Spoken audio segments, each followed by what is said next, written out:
¿Cuál es el caso más grave de alguien completamente desconectado de la realidad que hayas visto?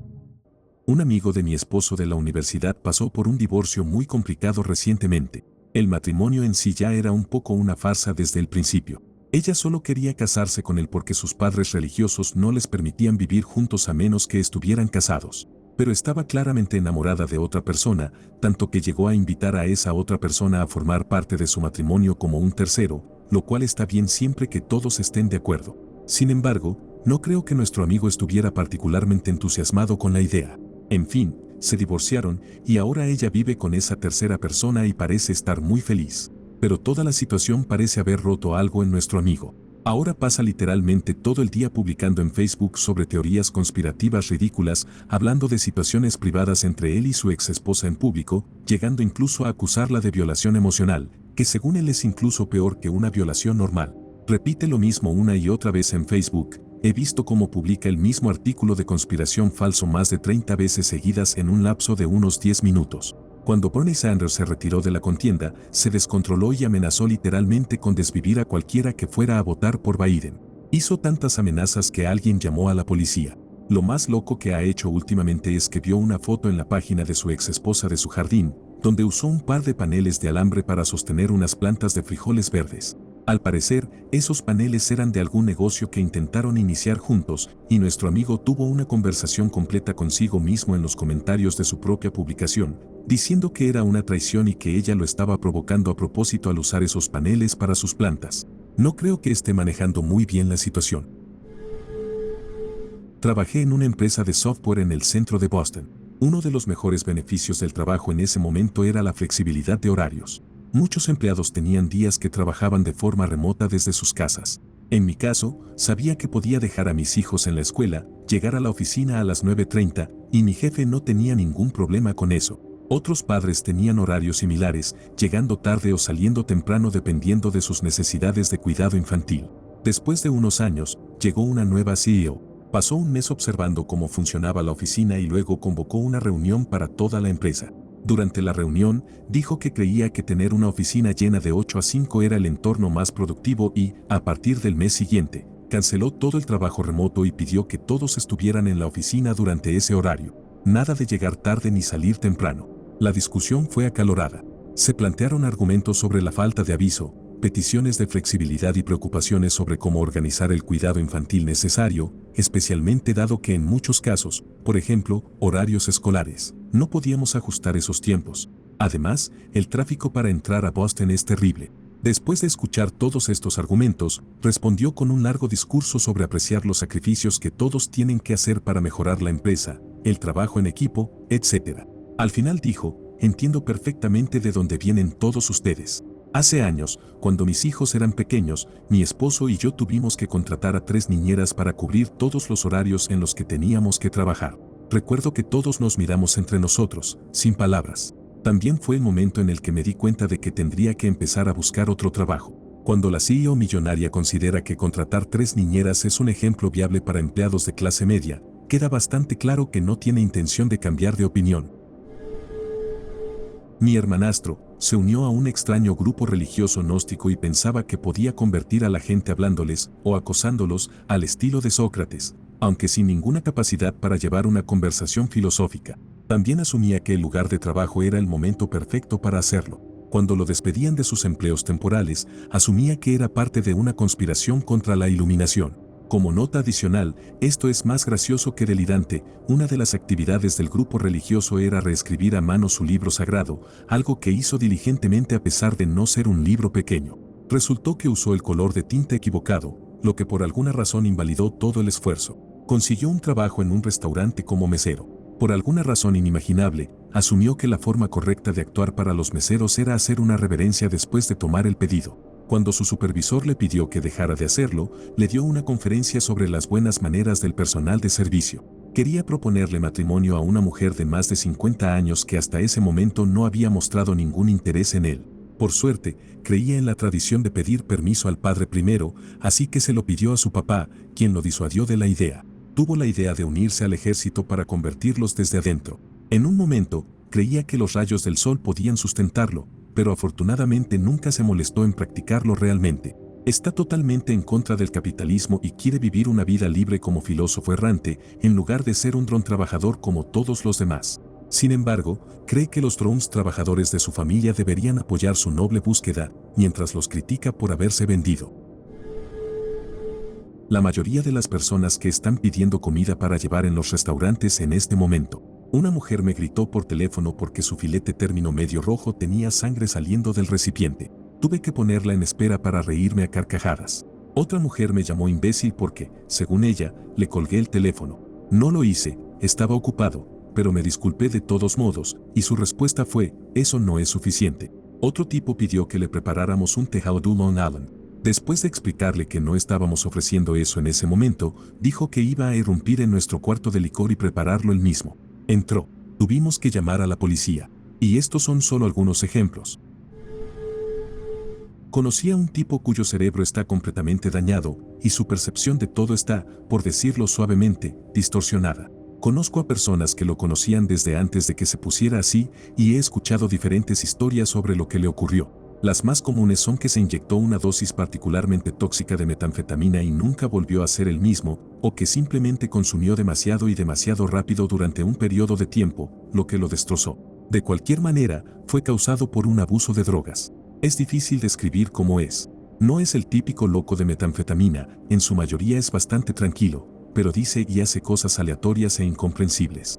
Tiene estos hábitos extraños, como quedarse sentado mirándote fijamente durante minutos sin apenas parpadear, pararse frente al espejo murmurando para sí mismo, tener cambios de humor severos y estallidos provocados por alucinaciones, entre otras cosas. Creo que ahora mismo sigue en la cárcel, pero antes de eso dormía en una tienda de campaña en el bosque cerca de la casa de su familia porque no lo dejaban quedarse con ellos. No solo por cómo es, sino porque ellos también son un grupo de adictos sucios y egoístas. Es un tipo muy agradable la mayor parte del tiempo, pero tiene muchas dificultades para mantener la compañía de las personas y conseguir su ayuda. Además, las personas con las que se asocian no son del tipo que lo ayudarían de todos modos, porque no tiene nada que ofrecerles a cambio. Es algo bastante triste de ver, y espero que algún día pueda encontrar algún tipo de estabilidad. Esta es la historia de la primera audiencia a la que asistí. Mi adversario estaba representado por un abogado consolidado, trabajando solo, de otro estado del país. Lo llamaremos Dude. Había hablado con él un par de veces por teléfono antes y lo consideraba competente y un defensor apasionado. Así que llego al juzgado con mi coasesora, yo soy mujer, y ella también, para básicamente pasar el rato mientras esperábamos que llamaran al juicio. Lo primero que dice Dude es, hola. Lo segundo que dice es, tengo que mostrarte una foto de mi esposa. ¿Qué carajos? Dude, de unos 60 y pocos años, pequeño y calvo, saca su teléfono y nos muestra una foto de una chica joven que, según él, tiene 20 años, pero que parece de 15. Nos dice que es de Dominica. Mientras lo miramos, sin que nadie se lo pida, nos relata una hilarante anécdota, según él, sobre cómo fueron al centro comercial y ella le rogó que le comprara cosas mientras lo llamaba papi. Verás, Dude pensaba que nos impresionaría. No nos impresionó en absoluto. Mis padres recibieron $20,000 de mis abuelos en 1965. Con ese dinero pudieron comprar una casa. Avancemos 50 años, mi madre nos dio $10,000 a cada uno de mis hermanos y a mí. No podía entender que no pudiéramos comprar casas por la mitad del precio 50 años después y nos acusaba de no ser buenos administrando el dinero, porque según ella, había logrado hacerlo. En ese momento, ella tenía una cantidad considerable de dinero en el banco y era plenamente consciente de que comprar una casa en su vecindario costaría alrededor de $1 millón. Es decir, 100 veces la cantidad que nos dio y 50 veces lo que sus padres le dieron 50 años antes. Dios, si tan solo pudiera ser tan buena administrando dinero como lo era ella. No estoy diciendo que los $10,000 no fueran un buen regalo. Solo digo que esperaba que nos convirtiéramos en sus vecinos sin tener en cuenta la inflación, pensando que la mitad de lo que le dieron a ella hace 50 años debería ser suficiente, mientras sabía perfectamente el valor actual de su casa. Los padres de una mujer de 35 años que fue hospitalizada tras sufrir un daño cerebral anóxico grave hace 20 años. Desde entonces, había estado en la misma sala, apenas consciente. Se negaron durante 20 años a trasladarla a una instalación más adecuada, diciendo que no había razón para hacerlo. Esas instalaciones eran para causas perdidas y su hija iba a recuperarse completamente, terminar sus estudios, casarse y estar totalmente bien. Trabajar en hospitales me ha dejado con una buena colección de historias como esta, pero esta es una de las más tristes que he conocido. Soy terapeuta de salud mental y trabajo con diagnósticos graves como esquizofrenia, entre otros, así que he conocido a muchas personas desconectadas de la realidad. Pero asumo que esta pregunta se refiere más a personas que parecen funcionales pero están completamente alejadas de las realidades de la vida. Tengo una historia triste. Mi prima, que estaba por casarse, era una persona muy tímida, amable, pero no popular. Tampoco asistía a eventos familiares ni construía muchas relaciones con nadie. Se iba a casar con un hombre muy similar a ella. Sin embargo, su familia era bastante adinerada y el hermano mayor acababa de tener una enorme y costosa boda con unos 200 invitados. Aunque ella pidió una boda pequeña, su familia invitó a un montón de parientes, conocidos, etc. Y, aunque no recibieron confirmaciones de asistencia, siguieron adelante con un lugar grande, comida, entretenimiento y un bar abierto, aunque ni la novia ni el novio bebían. Por parte del novio, también querían una boda pequeña, y él no tenía un gran círculo social o familia. El día de la boda llegaron solo unas 10 o 15 personas a un lugar preparado para recibir y alimentar a más de 150 invitados. Fue un desastre. La novia y el novio estaban extremadamente avergonzados, y eso arruinó por completo su día especial, dado lo incómodo y silencioso que fue todo. Mi familia inmediata no fue invitada al evento, mi familia tiene sus propios problemas, pero esa es otra historia. Sin embargo, siempre me sentí muy mal por ella. Ni la novia ni el novio eran malas personas, simplemente eran reservados y privados, y sus padres, completamente ajenos a la realidad, arruinaron ese día tan especial para ellos. Nota al margen, unos años después, tras construir carreras exitosas y salir un poco de su caparazón social, tuvieron una hermosa y pequeña renovación de votos en un lugar precioso, con amigos y familiares electos. Un streamer al que solía ver un par de veces, hasta que su comportamiento me hizo dejar de hacerlo. Era una lástima, porque cuando se dedicaba solo a jugar, me gustaba el contenido, pero su actitud era insoportable, y con actitud me refiero a sus ataques de ira. Cuando lo veía, los eventos de esta historia aún no habían ocurrido. Pero aquí viene la parte desconectada de la realidad. Hablaba sobre su novia en el stream de vez en cuando. Nada raro en eso, excepto que su novia era otra streamer, una chica que vivía en Europa, mientras que él era de Estados Unidos y nunca la había conocido en su vida. La chica se enteró de esto a través de seguidores compartidos y desmintió la historia en su propio stream, diciendo que nunca había interactuado con él. Esto lo volvió loco y comenzó a acosarla donde pudo, lo que eventualmente llevó a la chica a dejar de hacer streams, borrar todas sus redes sociales y desaparecer. Después de que su cuenta de Twitch fuera baneada por este incidente, logró convencer a esa plataforma de que lo desbloquearan y luego hizo lo mismo con otra chica.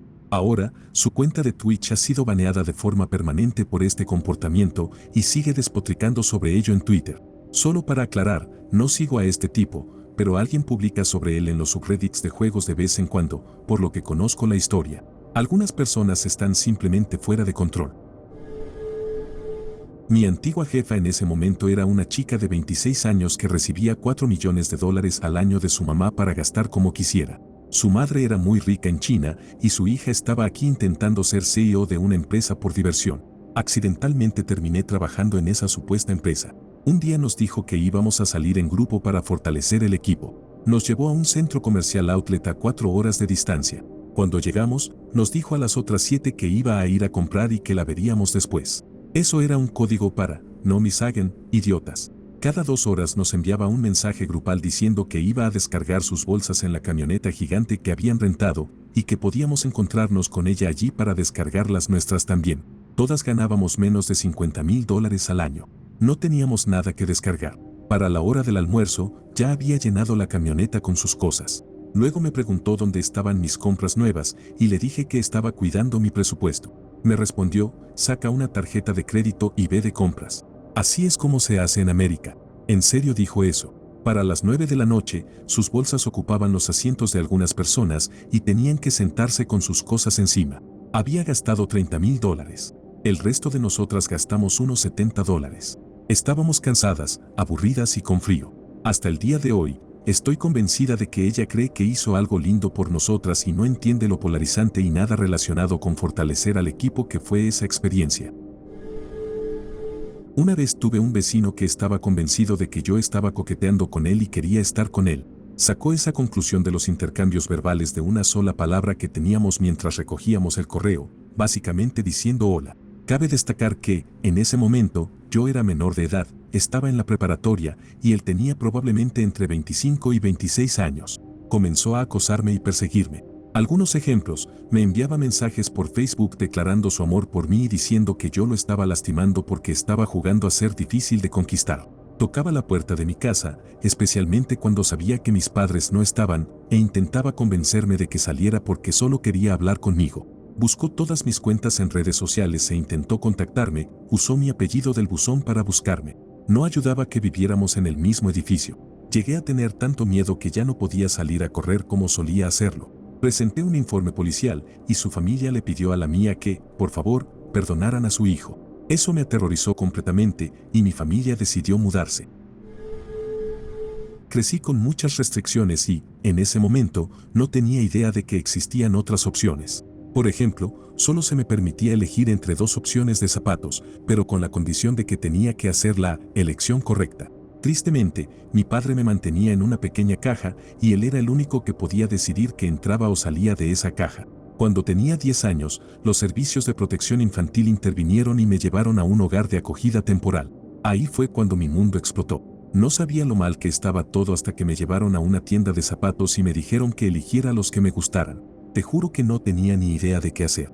Me quedé ahí parada por lo que sentí que fueron horas, hasta que notaron mi indecisión y me preguntaron cuál era mi color favorito. Dije verde, porque eso era lo que mi padre me había dicho que me gustaba. Pero supongo que estaba tan abrumada que solo recuerdo decir sí a todo y terminé con unos horribles tenis marrones y rosas. Las cosas que los niños aprenden a hacer a una edad normal, yo apenas las estoy descubriendo en mis 20s.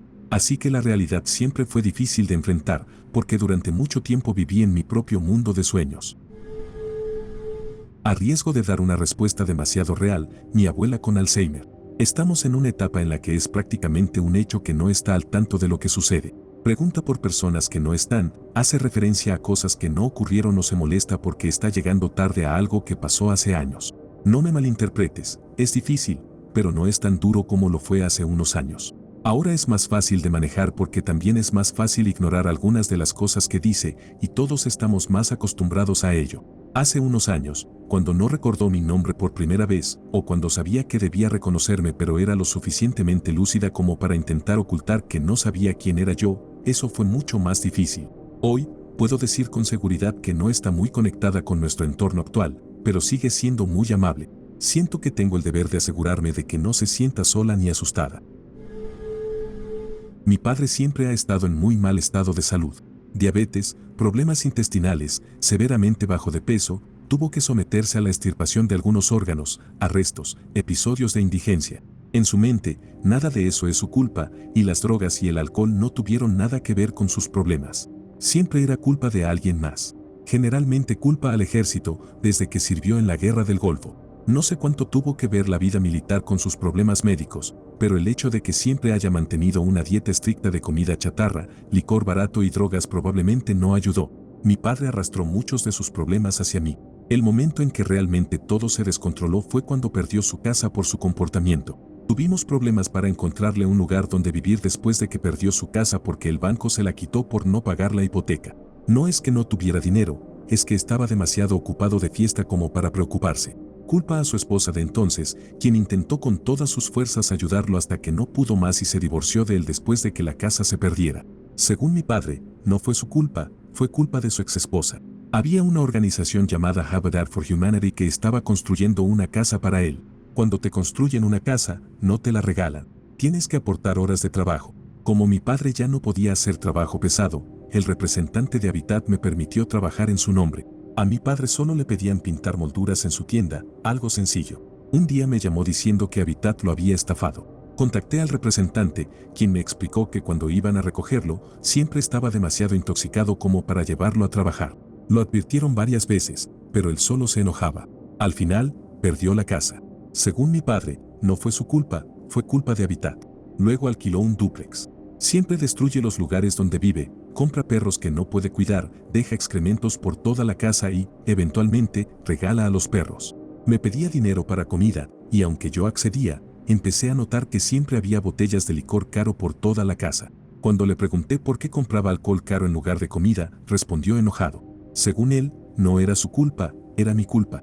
El dueño del dúplex, un retirado de la Fuerza Aérea, le dio una muy buena oferta porque simpatizaba con él como veterano, pero mi padre destrozó la unidad.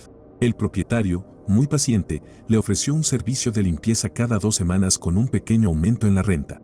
Mi padre, borracho, se enojó y eventualmente lo desalojaron. Según mi padre, no fue su culpa, fue culpa del propietario.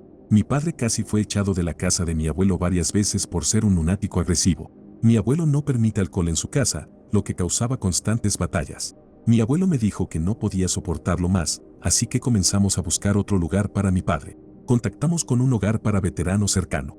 Fueron muy comprensivos, pero dijeron que antes tenía que ir a rehabilitación. Según mi padre, que mi abuelo no pudiera manejar su comportamiento no era su culpa, era culpa de mi abuelo. Mi padre odiaba la idea de rehabilitación y se quejaba diciendo que el hogar para veteranos era una prisión y que el mundo estaba en su contra.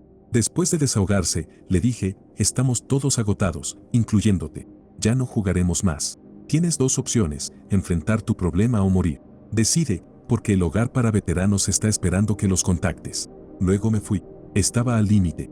Más tarde, mi abuelo me llamó y honestamente pensé que iba a decirme que había encontrado el cuerpo de mi padre. Lo que pensé fue horrible, pero no podía evitar sentir, gracias a Dios, se acabó. Sin embargo, resultó que mi padre finalmente decidió ir a rehabilitación. Esta vez, algo hizo clic. Por primera vez admitió que tenía un problema con las sustancias. Aunque sigue culpando al ejército y al PTSD, esta vez comenzó a asumir algo de responsabilidad. Hoy está mucho mejor en el hogar para veteranos. Ha ganado peso y se ve mucho más saludable. El hogar ofrece actividades increíbles como pesca, eventos deportivos, conciertos y más. Además, el personal es maravilloso. Mi padre está más feliz y saludable que nunca. Incluso comenzó un trabajo voluntario en la unidad terminal del hogar, donde actúa como consejero para los pacientes. Finalmente, hay un final feliz. Lo llamaremos Lee. Trabajé en un restaurante bastante elegante durante 1 año. Un mes después de que me contrataron a otro chico llamado Lee. Él era el ser humano más lamentable que cualquiera de nosotros había conocido en toda nuestra vida, y no teníamos idea de cómo había sobrevivido tanto tiempo, y mucho menos de cómo lo habían contratado o de cómo duró tanto tiempo como empleado. Lo primero que debes saber sobre Lee es que era un adicto al juego, y en el peor sentido. Lo segundo es que estaba en medio de un divorcio, pero se negaba a firmar los papeles. Lo tercero es que toda su familia de sangre, además de su esposa que se dedicaba a ser stripper, estaban en su contra. Y si nadie te contaba esto, no te preocupes, Lee te lo diría todo en los primeros 5 minutos de conocerte. Nunca he conocido a alguien más obviamente delirante en mi vida. Como fue contratado estaba más allá de mi comprensión y era nuestro tema favorito durante las bebidas después del trabajo. Lee se acercaba a todos en el trabajo y hablaba abiertamente sobre cómo iba a ganar la lotería. Día tras día. Constantemente molestaba a la gente pidiendo dinero, en su propio trabajo, nada menos. Juro por Dios, decía que lo necesitaba para comprar boletos de lotería. Un compañero de trabajo realmente le dio unos $1 una vez solo para que se callara. Le di una charla a ese compañero sobre no alimentar ese comportamiento. Lee se quejaba de que su familia no le hablaba y estaba tras su casa. Trataba de hacerse la víctima, pero estaba claro que su familia estaba absolutamente harta de él y solo trataban de protegerlo de la ruina financiera y salvar la casa familiar donde vivía y que no podía pagar. Como puedes imaginar, Lee era una persona increíblemente frustrante de tener cerca y sus colegas lo regañaban constantemente. Su historia de lástima se volvió insoportable muy rápido, por decirlo menos, y siempre se acercaba a la gente para hablar de sus problemas personales. Él rogaba favores como si fuera una niña malcriada de 12 años. Estaba endeudado con cientos de miles de dólares y gastó su primer cheque de pago en boletos de lotería. Una vez se acercó a mí para hablar sobre su plan de libertad financiera. Mi compañero y yo sacamos una calculadora y le mostramos las probabilidades matemáticas de lograr su sueño con tarjetas de rasca y gana. La fracción de 8 cifras no tuvo ningún efecto en él. Era como un robot de Bestord al que le muestras una foto de un misil nuclear. Lo miró, lo aceptó y siguió hablando de la lotería. Este tipo fue una fuente constante de asombro, hilaridad y depresión ajena durante todo el tiempo que trabajó allí. Pero, después de unos 6 meses, el adicto al juego fue atrapado, redoble de tambores, robando dinero, y finalmente lo despidieron. Bastante leve en comparación con otras cosas por aquí, pero recuerdo a un compañero de la universidad, llamémoslo Rec. Rec está completamente desconectado de la realidad, un caso clásico de un niño rico protegido que nunca ha experimentado el mundo real. Red comenzó su vida universitaria usando insultos raciales y palabrotas hacia las personas, aparentemente pensando que eso estaba bien. No lo estaba, y fue reportado varias veces antes de finalmente entender el mensaje y dejar de hacerlo. Bueno, al menos dejó de hacerlo, ¿verdad? Seguramente el problema se acabó ahora. Oh, espera, dice que no tendrá problema en comprar una casa, dado que hay una crisis de vivienda. Esto será interesante de ver, y que su primer trabajo debe pagarle un salario de 50,000 libras, o de lo contrario, se quitará la vida. Aún no ha entendido que tu primer trabajo casi siempre estará en la base de la jerarquía y es muy raro que te paguen 50,000 libras desde el principio.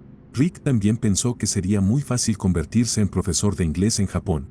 Según sus palabras, solo vuelas allá, hablas inglés y te contratan. No ha considerado que necesitará otras cosas, como, así, un título en educación. Tampoco ha considerado que otras personas podrían postularse para ser profesores de inglés en Japón y que tendrá que competir con ellos.